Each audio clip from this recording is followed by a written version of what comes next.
Good morning বন্ধুরা, কেমন আছো সবাই? নিশ্চয়ই ভালো আছো, আমিও ভালো আছি। আজকে আমার কাছে একটা বিশেষ দিন, জানো তো কেন বলো তো? সেটা হচ্ছে যে আজকে আমি যে এই যে শর্ট ভিডিওগুলো দিই প্রত্যেক দিন তোমাদেরকে, এটা আজকে 100 মানে 100তম ভিডিও দেওয়ার দিন। আজকে ভিডিওটা দিলে আমার 100টা ভিডিও কমপ্লিট করা হবে। যাই হোক, গুটি গুটি পায়ে এগোচ্ছি আস্তে আস্তে। তোমরা পাশে আছো, থাকো এবং সবসময় থাকছো আর কি, ভালো লাগছে। তবে আমি কমেন্ট সেকশানে কিন্তু কমেন্ট একদম পাচ্ছি না। আমার ভিডিও কোন জায়গায় থেকে একটু খারাপ হচ্ছে বা আরও কিছু হলে ভালো হতো, এরকম কোনো সাজেশানও আমি কিন্তু পাচ্ছি না। আমি কিন্তু চাইছি যে আমাকে সাজেশান দাও তোমরা, কী ধরনের ভিডিও তোমরা পছন্দ করছো সেটা আমাকে একটু জানাও। হ্যাঁ, তো এগুলো একটু বলো প্লিজ। আর আমার চ্যানেলটা সাবস্ক্রাইব করে দিও, ভালো লাগলে শেয়ার করে দিও বন্ধুবান্ধব আত্মীয়দের মধ্যে। এটাই বলার ছিল।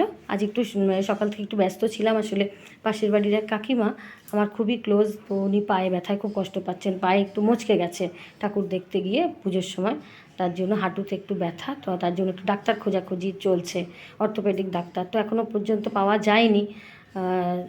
দুর্গাপুরের একজন খুব নামকরা ডাক্তার, তোমরা জানো, নবারুণ ব্যানার্জি, ওনাকেও আজকে চেষ্টা করলাম তো পাওয়া গেল না। উনি মঙ্গলবার দিন বসবেন। তো যাই হোক, কিছু করার নেই। তো সকাল থেকে ব্রেকফাস্ট বলতে আজকে খুব তাড়াতাড়ি করে নিয়েছি। তোমাদের দাদার জন্য একটু কিনোয়া পোলাও না করে আজকে একটু কিনোয়া দিয়ে পায়েস করেছি। তো এই দেখো, আমারটা এখনও খাওয়া হয়নি, দেখাচ্ছি তোমাদের, দাঁড়াও।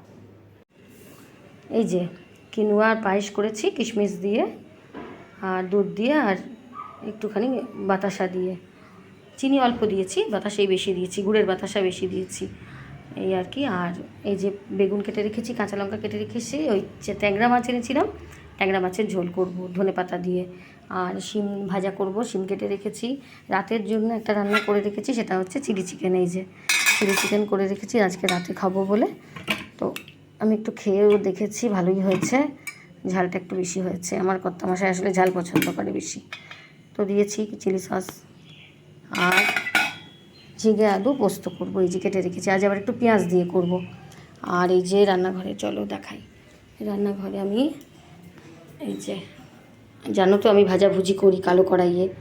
এই যে দুটো ট্যাংরা মাছ কিনেছিলাম, এই দুটো ভাজবো। একটা ফোন এসে গিয়েছিলো, যার জন্য আমার কড়াইটা অফ করতে হলো। আর এখানে আমি করব ঝিঙে আলু পোস্তটা। তো এইগুলো করে নিয়ে আবার ফেরত আসছি। আর একটু শশা কেটে রেখেছি, দই দিয়ে রায়তা করব তোমাদের দাদার জন্য। এই আর কি, মাছটা ভাজা হয়ে যাক, রান্নাটা হোক, তখন তোমাদের কাছে আবার ফেরত আসছি। টাটা।